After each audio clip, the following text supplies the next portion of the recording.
Could we hold just a second, please? Hold. So, folks, we're going to get started.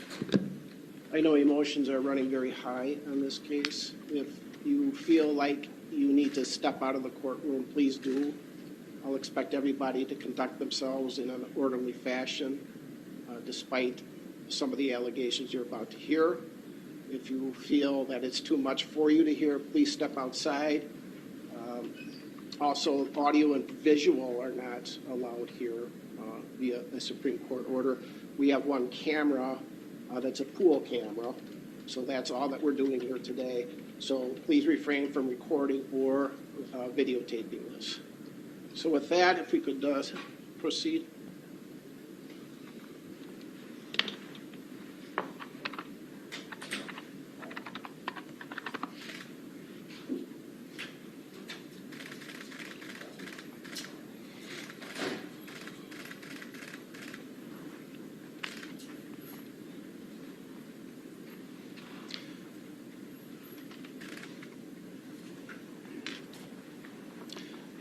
This is case number 21 CF 1848, State of Wisconsin versus Darrell Brooks. Matters tabbed to Judge Lau. Appearance by the state, please. Good afternoon, Commissioner Sue Opper and Leslie Basie, appearing for the State of Wisconsin. Thank you. And for Mr. Brooks. Darrell Brooks appears in person in custody with attorneys Anna Keyes and Jeremy Perry. Good afternoon. Good afternoon to you. And we are here on a criminal complaint that's now been filed. Mr. Perry, will Mr. Brooks acknowledge that he has received a copy of that complaint, and will he waive its reading in open court here today? We have received copies of the criminal complaint. We waive formal reading. Thank you. It may at some point be relevant, but the address on the complaint is accurate. That's right. Thank you. And Mr. Brooks, I have reviewed a copy of this criminal complaint. I will find it does state probable cause as to each of the 5 charges before you. You're charged in count 1 with first-degree intentional homicide. That's a Class A felony, and that has a maximum possible penalty of being sentenced to imprisonment for life. That's for victim A. Count 2, first-degree intentional homicide regarding victim B, is a Class A felony. Again, the maximum possible sentence is a sentence to imprisonment for life. Count 3, first-degree intentional homicide regarding victim C, is again a Class A felony, and that's punishable by a sentence to imprisonment for life. Count 4, first-degree intentional homicide regarding victim D, again, is a Class A felony. That's punishable by a sentence to imprisonment for life. Lastly, count 5, first-degree intentional homicide regarding victim E, is a Class A felony. That is punishable by a sentence to imprisonment for life. As those are felonies, you're entitled to have counsel. You're entitled to have also a preliminary hearing. And I, again, have found probable cause to each of the 5 counts upon my review of the pleading. So we will turn to Attorney Opper for her bail recommendation. Thank you, sir. As to the bail recommendation, Your Honor, I'd like the court to be aware of a prior criminal history as it relates to Mr. Brooks. I can advise the court he has arrest record from 3 states to include Wisconsin, Nevada, and Georgia.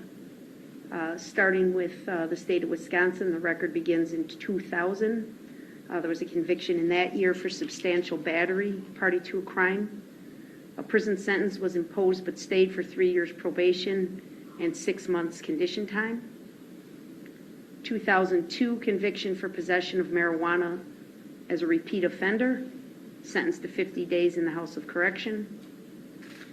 2003, misdemeanor conviction for resisting obstructing, sentenced to 20 days in the House of Correction. 2005, there's an arrest from Langlade County. Ultimately, he was convicted of a county ordinance violation for disorderly conduct. What's remarkable about that is that he failed to pay the fine, so he was ordered to serve 30 days in jail on the non-payment. 2009 Manitowoc County conviction for obstructing an officer, sentenced to 2 days jail, time served. 2010 conviction from Wood County, Wisconsin.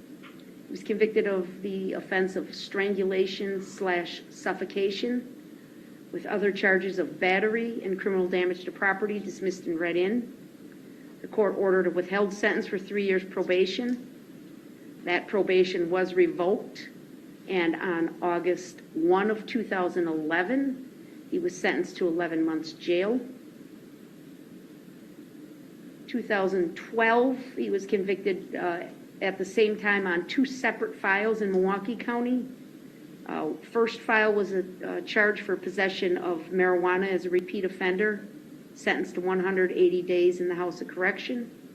The second file, he was convicted of misdemeanor bail jumping and misdemeanor possession of THC, also sentenced to 180 days in the House of Correction, concurrent to the other case and concurrent to each other. In May of 2012, there was a conviction for resisting obstructing. He was sentenced to 37 days jail consecutive to the earlier sentence imposed in April of that year. He's currently pending on 2 charges in Milwaukee County. 2020 CF 2550, he's charged with 2 counts, second-degree recklessly endangering safety while armed, and 1 count of felon in possession of a firearm. The date of that offense, all 3 offenses, is July 24 of 2020. It's believed he was arrested shortly after that incident and remained in custody in the Milwaukee County Jail until released on bail there for reasons of a speedy trial violation on March 3 of 2021. Bail at that time was lowered from $7,500 cash bail to $500 cash bail. In that case, Your Honor, it is alleged that he got into a fight with his nephew. The defendant fired 1 round from a handgun toward the vehicle that his nephew was in. The vehicle was occupied by another person, and that accounts for the 2 charges of reckless endangering safety. The next day, he was taken into custody, and the residence where he was located, he was found to have a loaded 9mm handgun just a few feet away from him. The handgun was previously reported stolen. Again, he was a convicted felon on that date, so that accounts for the 3rd charge. He's also currently pending in Milwaukee County case number 21 CF 4596. That has a date of offense of November 2, 2021. He's charged there with resisting obstructing, felony bail jumping, second-degree reckless endangering safety in a domestic violence situation, domestic DC, and domestic battery. The allegations in that case, Your Honor, are that he struck the mother of his child in the face with a closed fist. Then, as she was walking away from him, he intentionally ran her over with his vehicle. The vehicle in that matter described as what's believed to be the same maroon 2010 Ford Escape used in the allegations in this case. Police went to his home and found him getting out of that Ford Escape. The defendant ignored their commands to stop, and he tried to run into the house before he was apprehended. There's a long history of flight, obstructing, bail jumping type behavior, Your Honor. It's remarkable that these are violations all around the state of Wisconsin, not just his home county of Milwaukee, but we had convictions from Wood County, Manitowoc, and Langlade. I'd like the court to be aware of a record from the state of Nevada. We'll go to Nevada first. That happened, the first conviction was from December 11th of 2006. He was found guilty at trial of a misdemeanor count for obstructing an officer, was sentenced to jail in Nevada. Also on that same day of December 11, 2006, he pled guilty to a domestic battery as a misdemeanor, and the court there ordered a suspended sentence. On March 16th of 2007, he pled guilty to statutory sexual seduction, a felony. The court ordered a suspended sentence for 36 months probation. He was also ordered to register on the Nevada Sex Offender Registry. He is currently noted to be non-compliant with that registration requirement. On June 23rd of 2016, he was charged with a sex offender registry violation, first offense. He failed to appear in court, and a warrant remains active for his arrest. So he currently has an outstanding warrant for his arrest in the state of Nevada. In Georgia, Your Honor, the record reflects a May 27, 2021 arrest for misdemeanor battery with a designation of family violence. While it is not clear if he was convicted, he did recently remark to a court official in this county that he had served a 6-month jail sentence in Georgia. So we have not been able to verify if that was a conviction, but certainly there was a confinement in conjunction with that arrest. He has no contact with the criminal justice system in Waukesha County or the district attorney's office. He does have a outstanding paternity case that's been pending since 2003, in which he was adjudicated as the father of a juvenile. And there's been returned court appearances over the years based on failure to pay child support. The court should know that a warrant or capias was issued for Mr. Brooks in this paternity case on at least 8 occasions. He has been sentenced to jail on several prior occasions for failing to pay that child support. And on one occasion, he had his Huber privileges revoked related to one of those jail sentences. That was back in 2009.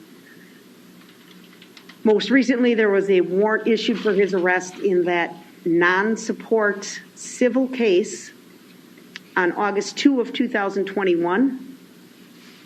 Judge Maxwell signed an order for him to serve a 120-day jail sentence. Mr. Brooks did make a court appearance in that matter on November 16th of 2021, so just last week, 1 week ago. And he was released at that time because, again, he had explained to the court, provided an explanation that the reason he had not made his child support payments is because he was serving that jail sentence in Georgia. So the court released him that day and ordered him back for a court appearance in the paternity case for December.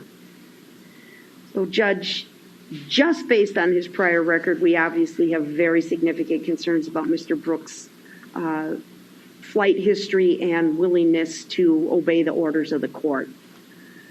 But we have to factor in, obviously, the allegations in this case as well. And obviously, I don't need to state Mr. Brooks is facing 5 consecutive life sentences if he's convicted on all counts in this complaint.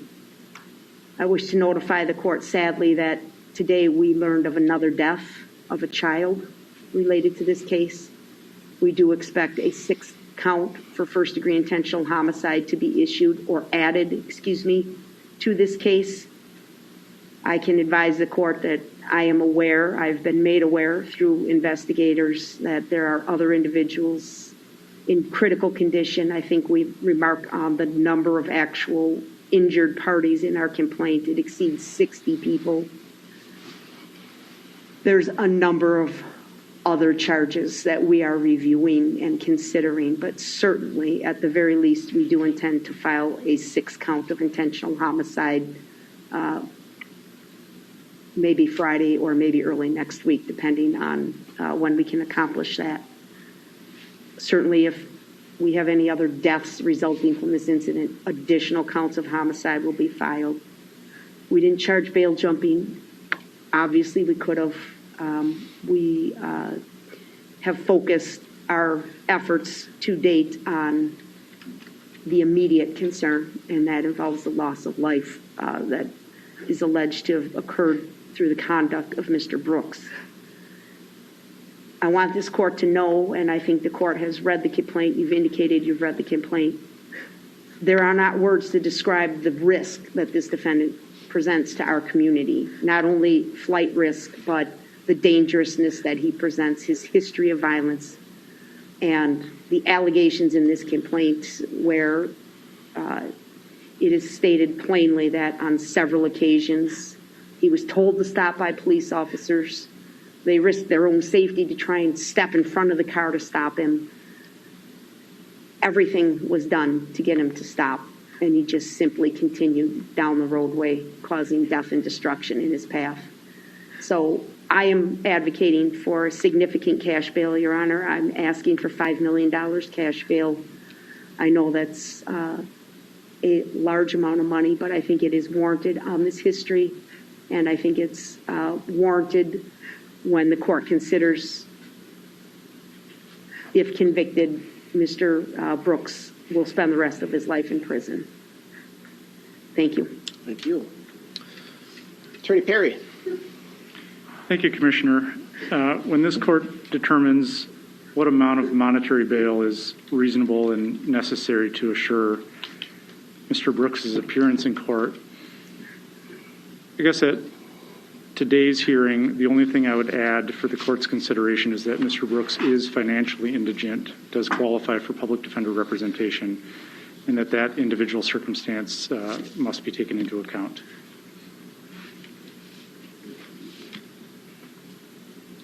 Does that conclude your argument? It does. Thank you, sir.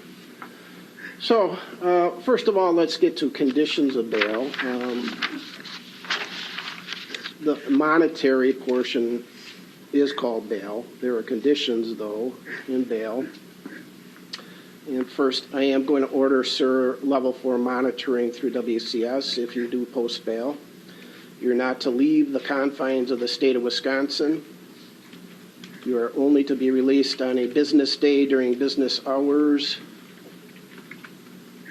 This is the highest ranking sheriff, deputy sheriff.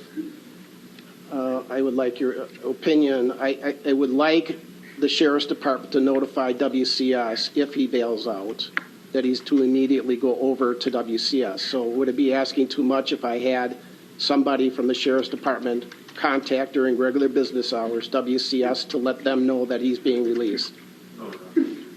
Then I'm ordering then that the Sheriff's Department contact immediately upon Mr. Brooks walking out the door, if that should happen, that he's on his way to WCS, which is literally a block away. If that does not happen, I want to make sure that people are aware that he did not get on the GPS monitoring device, which I am ordering. I'm ordering him to pay for that as well. Again, he's only to be released on a business day during business hours with the Sheriff's Department agreeing to contact WCS. If WCS does not have Mr. Brooks come in with a matter of minutes, I'm ordering them to then contact the Sheriff's Department of that. I am ordering, sir, that you not operate a motor vehicle. You may not possess any dangerous weapons or firearms. You are not to have contact with the families listed in the victim identification sheet. You are to only disseminate that information to your lawyers.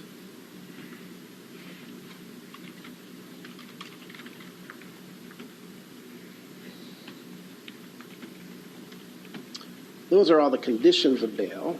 If you violate any condition of bail, including failing to return to court, separate bail jumping charges could be issued against you. In reviewing 969.01 of the Wisconsin statutes and 969.001 that talk about bail and release, the statute reads that there should be reasonable conditions designated to assure his or her appearance in court, Mr. Brooks, protect members of the community from serious bodily harm. And those are the conditions that I just laid out. That bail may be imposed at or after the initial appearance. There should be a reasonable basis to believe that bail is necessary to assure appearance in court. Some of the things to be considered by the court with the conditions of bail are the number and gravity of the offenses, the potential penalty the defendant faces, whether or not the allegations are violent in nature, the prior record of the defendant, character and strength of the evidence, which has been presented to the court, whether the defendant is already on bail or subject to other release conditions in other pending cases, and whether or not there's any violations of those release conditions. In reviewing the criminal complaint, the allegations are such that I read that 2 detectives opined that this was an intentional act, that the vehicle seemed to swerve into individuals, actually at one point trying to avoid other vehicles, that the detectives, they're listed as Detective Casey and Detective Chusoni, who again opined that the actions they observed, in their opinion, were intentional. We now have 5. And Attorney Opper informed us of a 6th, but that's not here before us today. 5 people that are deceased. We have a gentleman that has a huge background via multiple states. Just going through some of the Wisconsin cases, they're violent. We have substantial battery, DC, strangulation, suffocation, resisting. Pending cases, which the statute I just read references that I should consider: second degree, reckless endangering safety while armed, felon in possession of a firearm. Attorney Opper told me that the gun apparently was a stolen handgun. Those are allegations. He's out on bail on that. Also out on bail on the Milwaukee case ending 4596, where he's charged with second-degree reckless endangering safety, disorderly conduct and battery, and resisting. And then we get into Nevada: battery, domestic violence, the sexual assault, the sex offender registration violation, and then the battery in Georgia. Other considerations are, on WCS, their report indicates level 4 monitoring, which is the highest level of monitoring that we have. And in that report, it does indicate there have been failures to appear other than 2 years old, and then sentenced to incarceration prior, yes. Current violent felony, yes, or offense, yes. Pending charges at the time of this offense, yes. Prior misdemeanor convictions, yes. Prior felony convictions, yes. Prior violent conduct or conviction, yes. Prior violent convictions, 3 or more. So there have been missed court dates, although none in the past 2 years, but then we just heard about a rather significant duration of a 6-month stay in Georgia, in custody there. In the recitation by Attorney Opper, we have things that causes the court some pause for concern. Resisting. Again, these are things that would cause me to feel that this gentleman does not follow rules very well. Orders of the court, orders of society, resisting an officer. There's a bail jump in 2012. There's a bail jump charged in the 4596 case. There is in the 2550 case, again, the felon in possession of a firearm. All those things are just societal, legal issues, also orders of the court in some instances that are not being followed. While out on bail on 2 rather significant allegations, we are now faced with 5 counts of first-degree intentional homicide. So when I look at that, I look at the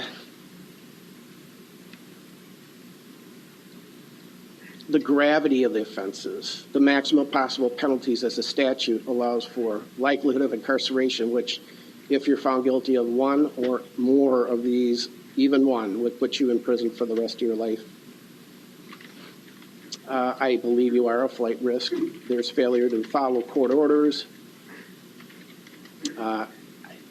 this allegation, although the motive is not known, and I'm not entitled to know what that is, but it looks like there was either panic or whatever, or an intentional act for whatever reason. You don't do well under pressure. The Milwaukee County case talks about, as Attorney Opper indicated, you using a vehicle to run over another person with your vehicle. So you don't respond well to what is common sense within our community, our society. So based on that, you're out on bail. Those smallish bails that you were out on didn't do very well. Before I forget, there is Marcy's Law. I understand that although there are, the statute in the Constitution now defines deceased victims to allow for family members to speak. So Attorney Opper, I was told that nobody wishes to speak. We have a number of people from the families. And is that still your understanding? I'll just confirm that, Your Honor. Thank you. Yes, I'm getting confirmation. Nobody wishes to speak to the court at this time, but thank you for your I have one on your inquiry. right. So, ma'am, I'm sorry. I would ask that the victim witness individual from the DA's office see who this is without divulging who it is and what relation to what victim she is.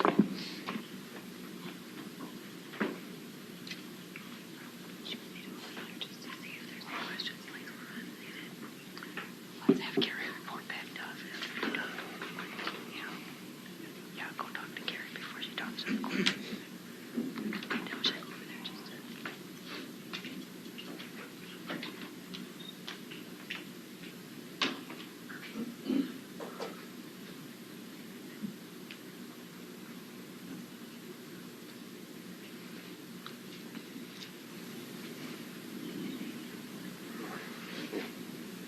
Thank you.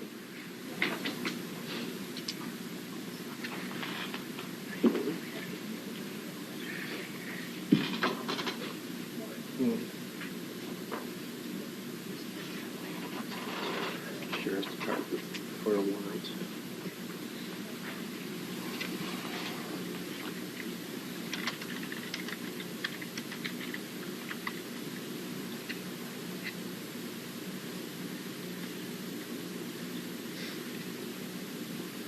While that is being discussed, I neglected to order DNA be taken.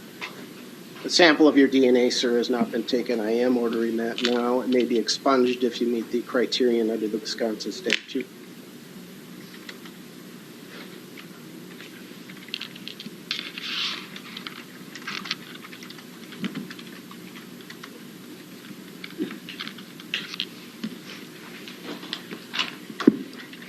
Attorney Basie, where are we? We're fine to proceed. She does not wish to give a statement. Okay. Thank you for checking. Thank you, ma'am. The family is always welcome. You do, under the law of the state of Wisconsin, as well as under the amended Constitution, have the right to speak at proceedings germane to the particular proceedings that we're at. So with that, I will set bail. I have no problem with the bail being recommended by the state. I'm an old guy who has been doing this for almost 40 years. DA's office, criminal defense attorney, 17, 18 years as a commissioner, both in Milwaukee and now in Waukesha. The nature of this offense is shocking. Actually, the detail I was not expecting here today, that two detectives, not lay people, detectives, not only tried to stop this, but rendered an opinion that this was an intentional act. You're presumed innocent, sir, but that's what the allegations are. And I've not seen anything like this in my very long career. It seems to be a very strong case for the state. likelihood of incarceration, which is the other aspect of bail, is absolute. If you are found guilty of any one of these, a multitude of them, it's a life imprisonment sentence that must be meted out. So I have no problem. I just, with that bail, it's extraordinarily high, but it's an extraordinarily big case. It's an extraordinarily serious case with an extraordinary history of this gentleman, of fleeing, of hurting people, of not following court orders, not following criminal laws, not following just your societal norms. So I know that that's extraordinarily high bail. It's warranted here, and I am setting cash bail in the amount of $5 million. And with that, we're going to select a preliminary hearing date. Attorney Perry, time limits.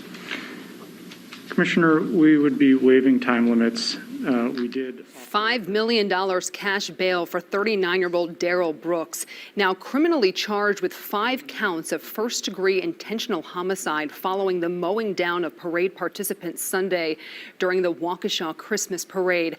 But Ben, before we get to more details of exactly what happened right now in the courtroom, as you're still looking live at Darrell Brooks sitting there with his attorney, we have to get to the heartbreaking news that was just announced by Waukesha County District Attorney Sue Opper that a 6th fatality has been announced, and it is in fact a child.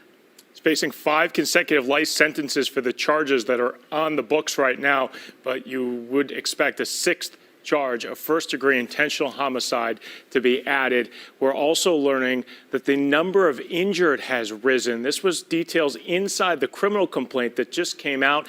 Now up to 62 people who were injured after an SUV barreled through this holiday parade on Sunday. Darrell Brooks, you can see him, his head down throughout this hearing, and you could hear the sobs from in the courtroom, both from him and family members of the victims who are there inside the courtroom right now.